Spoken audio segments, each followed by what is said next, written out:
Good morning, Your Excellency, Mr. Ranil Wickremesinghe, the Prime Minister of Sri Lanka, Your Excellency Patali Champika Ranawaka, the Minister for Megapolis and Western Development, President, immediate past President, and the President-elect of the Institution of Engineers and Technologies.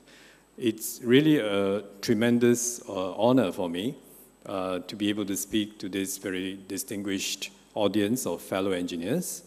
I was really very, very impressed at the way this session has been run. I think the ceremony, the tradition, I think shows a tremendous respect for the engineering profession that I think is increasingly lacking in many countries in the world, developed countries in the world, including my own country, Singapore, where I think we are having big trouble trying to get more people to become engineers. So it's great to see that in Sri Lanka, engineers are still revered and honored. And I think it's even more instructive to see that your Prime Minister and the Minister are here to attend this session with you all and to share their vision of Sri Lanka and the Western Metropolis and the role that the engineers have to play in making Sri Lanka a developed nation, a high-income nation. So I must thank my good friend, Rohan Senarvana, for really making this possible.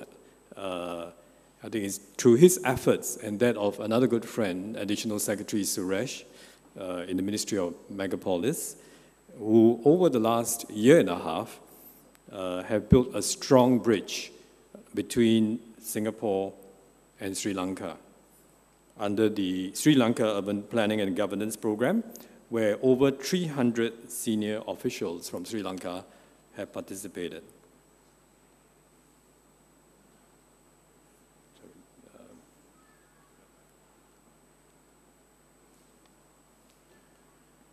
Good.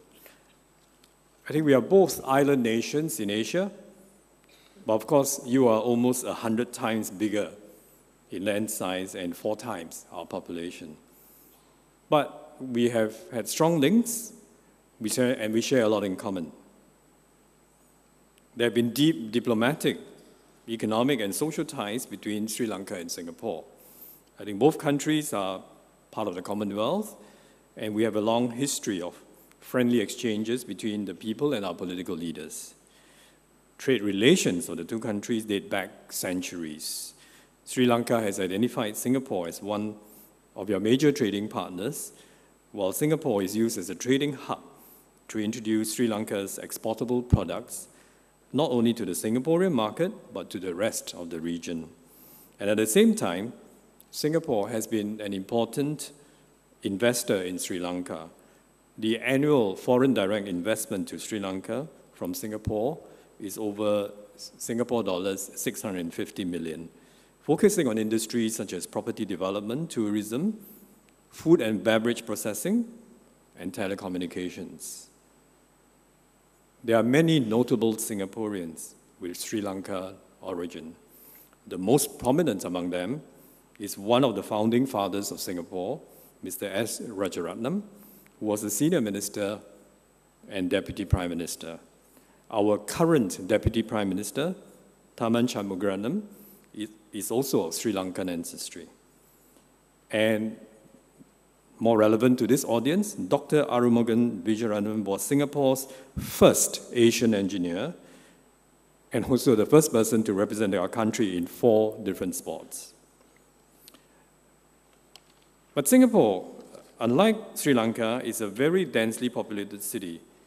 So allow me to share with you our journey from an urban slum in 50 years to the livable and sustainable city that we are today, and more particularly the role played by engineers in the transformation.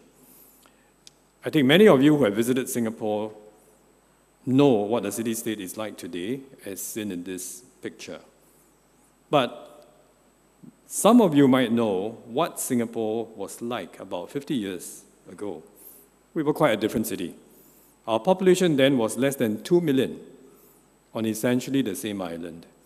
And the city faced many urban problems as it was faced with overcrowded slums with close to 1 million people living in the city center.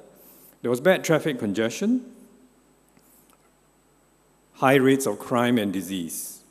We often had droughts, regular floods, and our rivers were very badly polluted. The Singapore River was an open sewer.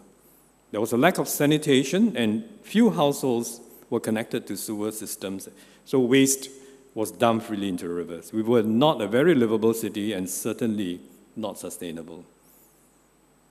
50-odd years on, things have significantly changed and improved, and today Singapore has tripled in population to 5.5 million, even without much increase in land, so our urban density has actually tripled. We are now one of the densest cities around, and yet we have also been rated as among the more livable cities in the world. Our transformation path is shown in this matrix, which our center drew up, of urban density against livability. Now, what this shows is able to achieve relatively high livability even as our density increased. This is a path that is probably very necessary for many developing cities, which are rapidly growing.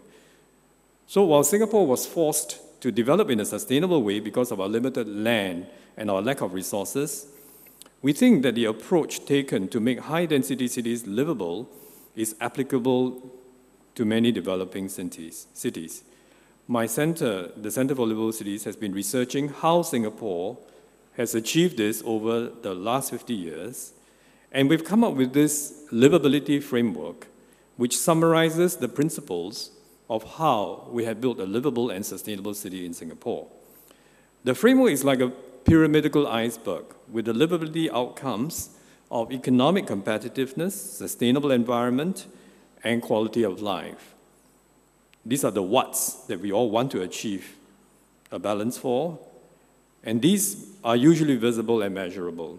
However, what sustain these outcomes are the less obvious hows, which we see as a holistic urban systems approach involving an integrated approach to planning and development, underpinned, most importantly, by dynamic urban governance. So let me illustrate the framework with the story of how we turned our city from an unlivable slum to a modern metropolis in less than 5 decades. And it is a story where political leaders like our Prime Minister and ministers and urban systems engineers like Mr. Vijayaratnam and many others played a key role. And it is a role that has evolved over the years. Our urban transformation took place with 3 distinctive phases. First, between the 60s and 70s, we resettled the slum dwellers, we assembled land for urban renewal, we cleaned up the environment and put in the basic infrastructure for a modern city. The second phase in the 80s and 90s was about creating a city with character and quality, where we were able to systematically plan and do detailed urban design and conserve much of the city's heritage. We are now in the 2000s, and in this phase, we are working to make the city more livable and sustainable. So let me briefly talk about each phase and focus in particular on what urban systems engineers have contributed. In the first phase, we were a polluted city with 1 million slum dwellers or squatters. The Housing and Development Board, the HDB, was set up in 1960 to rapidly rehouse these squatters, as we call them, in modern flats with proper sanitation and other utilities. The HDB built 50,000 flats in 5 years, the work of its young architects and engineers. And this enabled the city to assemble land for urban renewal through the URA land sales program, which was Singapore's first public-private partnership that resulted in the new office towers, commercial complexes, hotels, and condominiums being built by private developers. The developers were persuaded to invest because the Urban Redevelopment Authority, the URA, did proper urban design plans and ensured that every project was built according to an overall plan and urban design and assured of quick approval. But the urban environment was still blighted, especially with the heavily polluted Singapore River. And our first Prime Minister, Ms. Lee Kuan Yew, set a goal to clean up the river in 10 years in 1977. And he promised solid gold medals to the civil servants who would do it. Now, this cleaning up of the river had been thought of by the British since the 50s. They set up a committee in the 50s to clean up the river without success. So cleaning up the river really required a whole of government, as we call it today, or a multi-agency effort involving 15 agencies and 5 ministries, which reported directly to the Prime Minister. A systematic plan and program was set up to identify the sources of pollution. And these include street hawkers, sewers, the lack of sewers, backyard industries, farms. By systematically tackling these issues, for example, drawing up a sewage master plan and the building of hawker centers to re-site street hawkers, the river was cleaned up by 1987. And as promised, the Prime Minister rewarded 10 civil servants with gold medals. And by the late 70s and early 80s, Singapore conserved many parts of the old city, including the old historically significant warehouses along the Singapore River, which was our first port. The Singapore River Master Plan was drawn up after the river was cleaned up. The plan included a promenade along both sides of the river and called for new buildings to be carefully interspersed with conserved buildings to create an urban fabric with a clear cultural equator, and we receive a lot of rainfall. We do not have enough land to collect and to store the water. So we have had to rely on importing water from Malaysia. Our 4 national tap strategy has enabled us to be sustainable in water through large-scale stormwater harvesting with 17 reservoirs being built, collecting water from 2/3 of Singapore, including the most urbanized part of Singapore. And we recycle our water, producing what we call new water, as well as desalinate water from the sea, as we are an island, using advanced technology, reverse osmosis, membrane filtration. The Marina Barrage project serves to prevent flooding in the city, but it also creates a reservoir for our drinking water needs. And it also is a beautiful lake in the city. We call it a 3-in-1 project. It does prevent flooding, it creates a drinking water reservoir, and it is also a beautiful lake in the city. So it is an outstanding urban systems engineering project that has won many international accolades. So the engineers have also got to design the project to be not just functional, but a beautiful public space with sustainable features like a green roof and solar panels. Now, this approach to dealing with water, not just as a resource, but as an environmental, as an urban asset, is part of what we call the Active, Beautiful, Clean Waters Program, the ABC Waters Program, which aims to make the blue map of Singapore that you see here, which shows our 32 rivers, our 17 reservoirs, and our 8,000 kilometers of waterways a visible reality, turning our concrete canals and drains into beautiful and vibrant rivers, streams, and lakes. Like this project in Bishan Park, which I think the minister visited, where a concrete monsoon drain that you see at the top was turned, naturalized, into a meandering river through a park.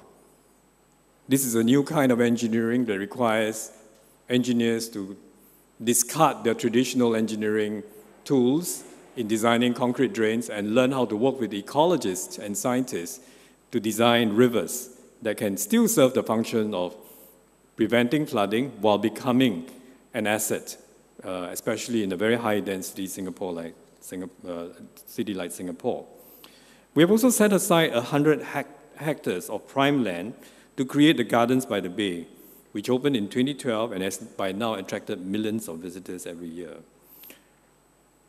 The city is also made more walkable with many cycling paths, with car-free zones, and now a car-free Sunday. It is also served by a district cooling system, a common services tunnel, and a pneumatic refuse collection system. More challenges are in store for us, And our national plan for sustaining Singapore is captured in the document called the Sustainable Singapore Blueprint. The role of urban systems engineers is becoming one where engineers need to understand sustainability and work alongside ecologists, for example, to create projects like the Marina Barrage and ABC Waters projects like the Bishan Park project. And this is where we are happy to have had the opportunity to share with over 300 of our Sri Lankan colleagues, many of whom are engineers, over the last year, sharing with them Singapore's experience in integrated master planning, in land sales, in greenery, water management, social housing, design, and community building by some of our leading expert practitioners who were deeply involved in Singapore's urban transformation, including one of the 10 people who won the gold medalist in helping to clean up Singapore River. So we did this through 4 workshops in Colombo, and we thank the Minister and Additional Secretary for their very strong support. Officials were from many departments, including Metro Colombo Urban Development Project, the UDA, Colombo Municipal Council, and the Sri Lanka Land Reclamation and Development Corporation. And we have been very impressed by the professionalism and the dedication of these officials, many of whom are really great engineers. But we have also been struck when we visited Colombo by the many similarities between Colombo and Singapore, as we are both port cities with a British colonial heritage. So we were impressed particularly by the Beira Lake in the heart of the city, and we see the potential of it being like a Singapore River to be the catalyst to making Colombo a beautiful, great city in South Asia. So we've been inspired to work out some ideas on how to clean up and to plan for and make a reality the Beira Lake and the surrounding area to be an exciting urban regeneration project for Colombo.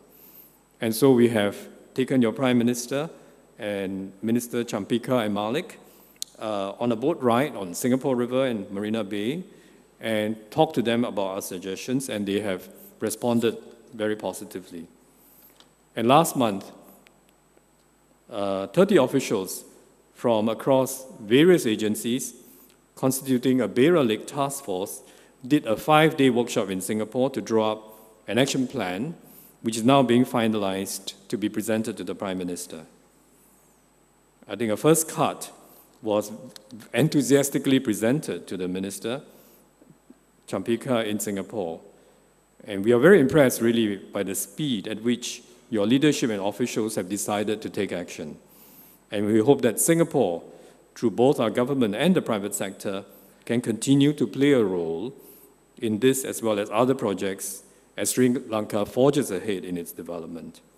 I think for engineers in Sri Lanka, okay, these are just some pictures of the ideas on Beira Lake. Some coming from my center, but a lot are really coming from the task force themselves.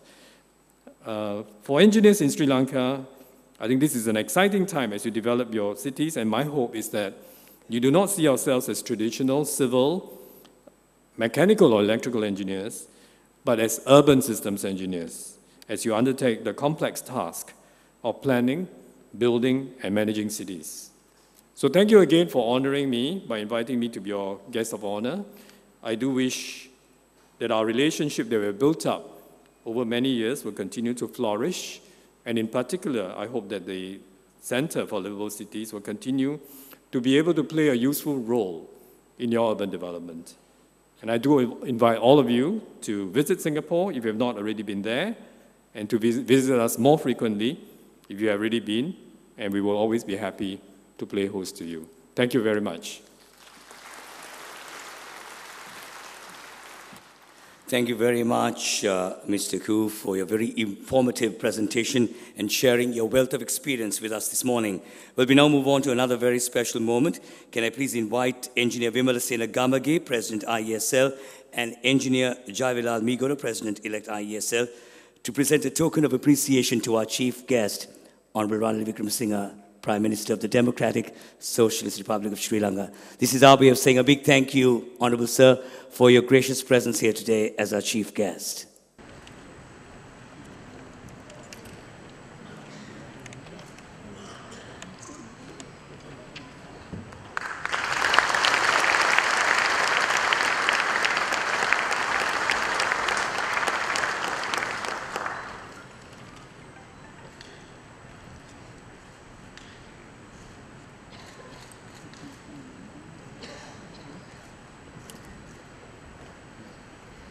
Thank you.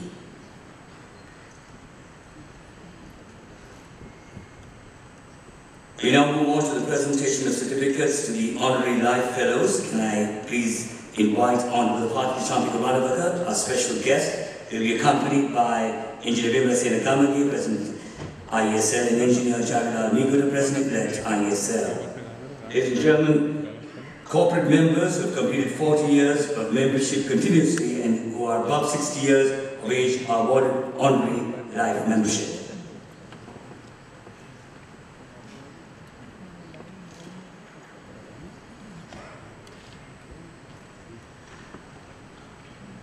Engineer S.R.N. De Silva.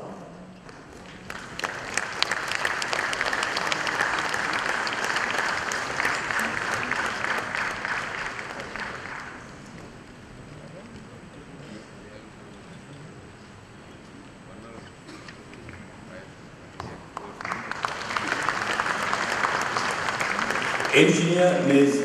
I.S. Amaratullah.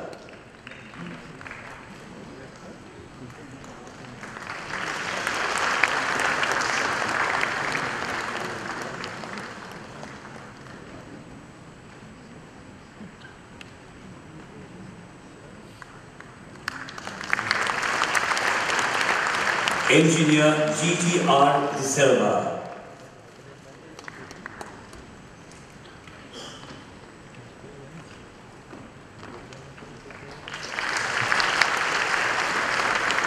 Engineer W.M.S.C. Piyadasa.